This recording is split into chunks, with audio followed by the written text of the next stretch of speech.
قالوا نعبد إلهك وإله آبائك إبراهيم وإسماعيل وإسحاق إلها واحدا ونحن له مسلمون۔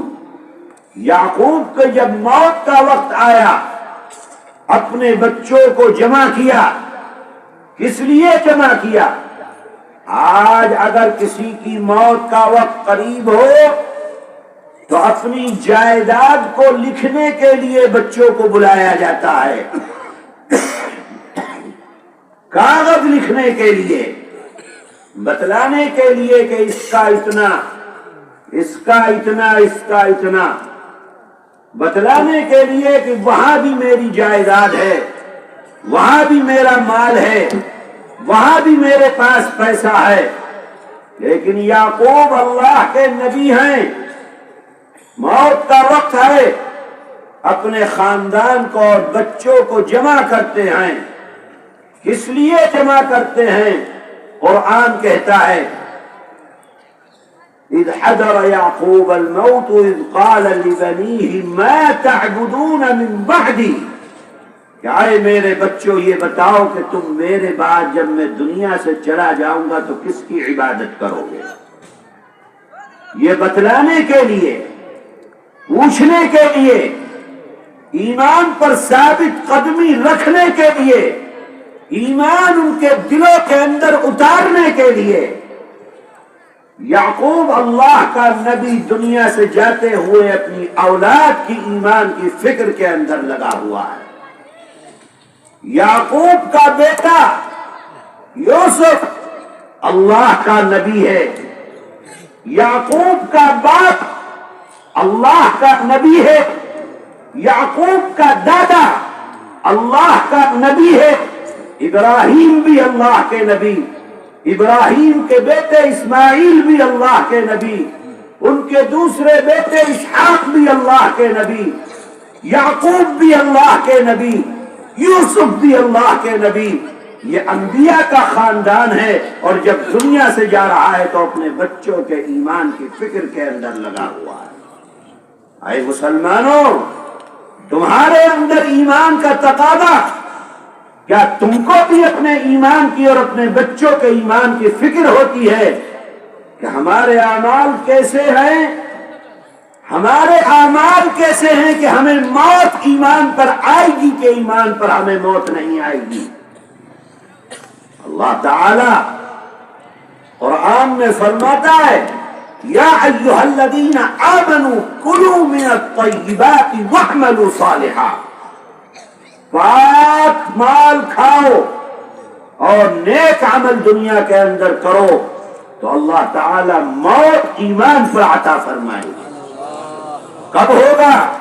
جب تمہارا مال پاک ہوگا۔ آج تو لوگوں کو دنیا اس طرف چل رہی ہے کہ پیسہ ملے چاہے جس حال میں ملے، روپیہ ملنا چاہیے، پیسہ ملنا چاہیے، ٹکا ملنا چاہیے، جھوٹ بول کر ملے، دلالی کر کے ملے، مار کر ملے، چوری کر کے ملے، ڈاکہ ڈال کر ملے، کسی کو نقصان پہنچا کر ملے، روپیہ اور پیسہ ملنا چاہیے۔ اس سے کوئی بحث نہیں ہے کہ وہ حلال ہے کہ حرام ہے، اس سے کوئی بحث نہیں ہے کہ اس کا کھانا جائز ہے کہ ناجائز ہے، اس کو رکھنا جائز ہے کہ ناجائز ہے، اس سے کوئی بحث نہیں ہے۔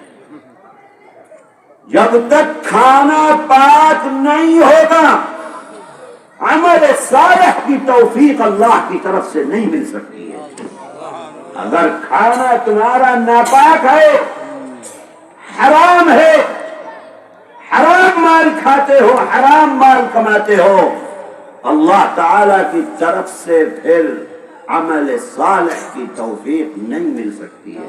کلوا من الطیبات، فرماتے پہلے طیب طیبات جو پاک ہے اس کو کھاؤ، ناپاک نہیں کھانا، حرام نہیں کھانا، حرام نہیں کمانا۔ اور جب حرام نہیں کھاؤ گے، نہیں کماؤ گے تو اللہ تعالی عمل صالح کی توفیق عطا فرمائے گا۔ تو میرے بھائیوں، ایمان کی فکر کرو، اللہ موت ایمان پر دے دے، اس دنیا کے اندر بڑی گاڑی اور بڑی باری ہونا کامیابی کی دلیل نہیں ہے۔ بٹھاؤ اس کو اپنے ذہن کے اندر، روپیہ اور پیسہ ہونا کامیابی کی دلیل نہیں ہے۔ فمن زحزح عن النار وادخل الجنة فقد فاز، جو اللہ کی جہنم سے بچ کر جنت میں داخل ہو گیا وہ کامیاب۔ کیسے بچو گے جہنم سے؟ عمل صالح کر کے بچو گے۔ کیسے بچو گے جہنم سے؟ ایمان پر خاتمہ ہوگا تو اللہ کی جہنم سے محفوظ رہ سکو گے۔ ایمان پر خاتمے کی دعا کرو، ایمان پر خاتمے کے لیے کوشش کرو، جد و جہد کرو۔ اللہ کے انبیاء یوسف اپنے اللہ سے دعا کر رہے، توفنی مسلمہ، اے اللہ ایمان پر موت عطا فرما، والحقنی بالصالحین، اور نیک لوگوں کے ساتھ صالحین کے ساتھ میرا حشر فرما۔ اے مسلمانوں، اپنے بچوں کو دین پڑھاؤ، قرآن پڑھاؤ، مدرسہ پڑھاؤ، اللہ اور اللہ کے نبی کی حدیثیں پڑھاؤ۔ مدرسے کے اندر پڑھے گا تو جانے گا کہ ایمان کیا ہے، حلال کیا ہے، حرام کیا ہے، جانے گا کہ صحیح کیا ہے، غلط کیا ہے، جانے گا کہ حقوق اللہ کیا ہے اور حقوق العباد کیا ہیں، جانے گا کہ محمد صلی اللہ علیہ وسلم کن اعمال سے خوش ہوتے ہیں اور کن اعمال سے ناراض ہوتے ہیں۔ یہ کب ہوگا؟ یہ تب ہوگا جب تم اپنے بچوں کو دین پڑھاؤ گے، قرآن پڑھاؤ گے، حدیث پڑھاؤ گے، مدرسوں کے اندر بھیجو گے۔ آج کا زمانہ یہ ہے کہ اپنے بچوں کو اسکول بھیجنے کے اوپر فخر محسوس کرتا ہے مسلمان، مدرسہ بھیجنے پر فخر محسوس نہیں کرتا۔ بچہ حافظ قرآن ہو تو گھر کے اندر خوشی نہیں ہوتی، ہاں 10ویں کا امتحان پاس کر لے، 12ویں کا امتحان پاس کر لے، کالج کا امتحان پاس کر لے تو ہمارے گھروں کے اندر خوشیاں منائی جاتی ہیں۔ مدرسے کا امتحان ہو تو کوئی نہیں کہتا کہ دعا کیجئے مدرسے کا امتحان ہے میں اعلیٰ نمبر سے کامیاب ہو جاؤں۔ جو بھی بچہ آتا ہے کالج کا امتحان ہے، فلاں کا امتحان ہے، فلاں کا امتحان ہے، جو دنیا کے لیے ہے ان کے لیے دعا کرانے کے لیے آتے ہیں۔ اس کا مطلب یہ ہے کہ دین کی قدر و منزلت دلوں سے نکل کر باہر چلی گئی۔ اے میرے بھائیوں، اے میرے مسلمانوں، میں آپ کو نصیحت کرتا ہوں کہ آپ اپنے بچوں کو دین پڑھائیے، مدرسہ بھیجیے۔ جگہ جگہ مدرسے قائم ہیں، اگر مدرسہ نہیں پڑھاؤ گے کل قیامت کے دن اللہ کے ہاں جواب نہیں دے سکو گے کہ کیوں نہیں اپنے بچوں کو مدرسہ پڑھایا۔ مدرسے موجود تھے، پڑھانے والے موجود تھے، علماء محنت کر رہے تھے، تم لوگوں سے ٹکا 100 ٹکا مانگ مانگ کر مدرسہ چلا رہے تھے، تمہارے بچوں کے دین اور مستقبل، بہتر مستقبل کے لیے کوشش کر رہے تھے، کیوں نہیں تم نے اپنے بچوں کو مدرسہ پڑھایا؟ کوئی جواب نہیں دے سکو گے۔ اس لیے ہم کہتے ہیں آپ سے کہ آپ اپنے بچوں کو دین پڑھائیے۔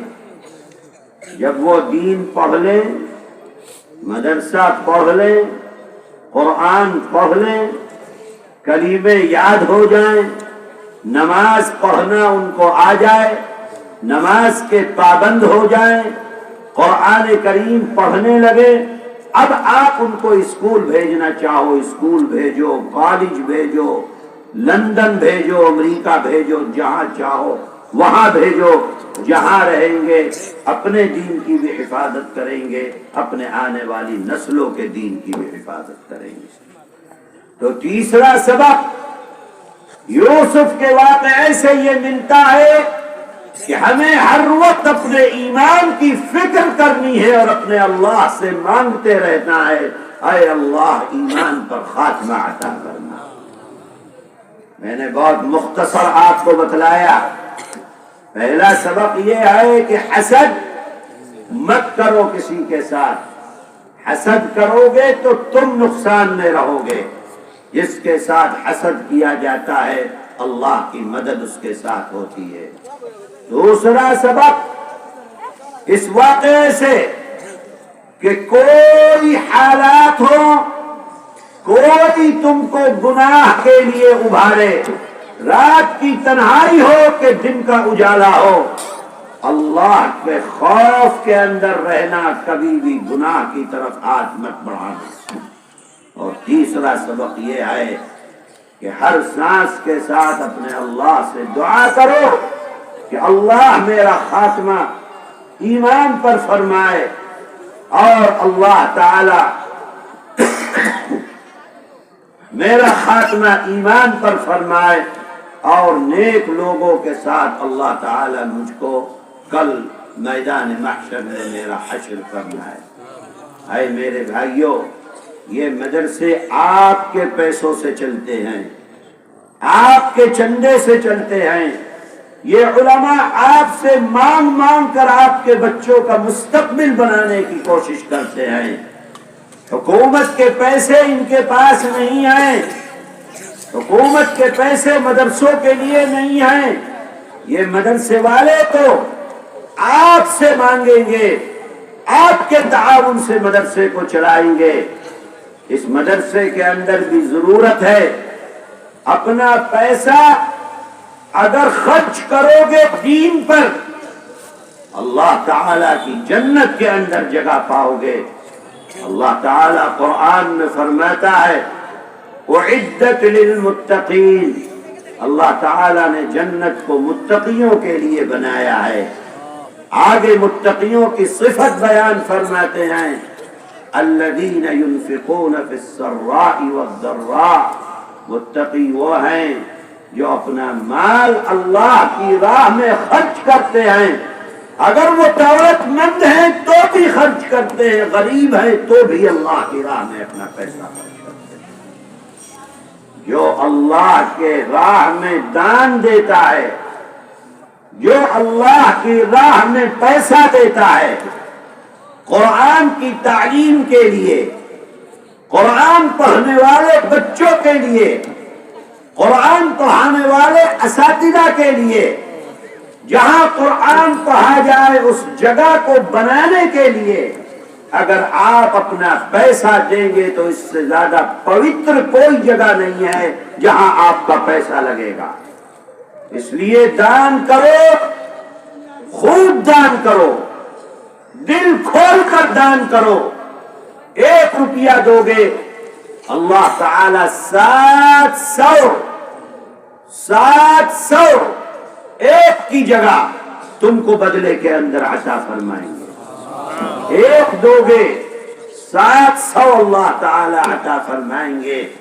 اس کی مثال خود قرآن میں اللہ دیتا ہے مثل الذین ينفقون اموالهم في سبيل الله كمثل حبة انبتت 7 سنابل في كل سنبلة 100 حبة والله يضاعف لمن يشاء۔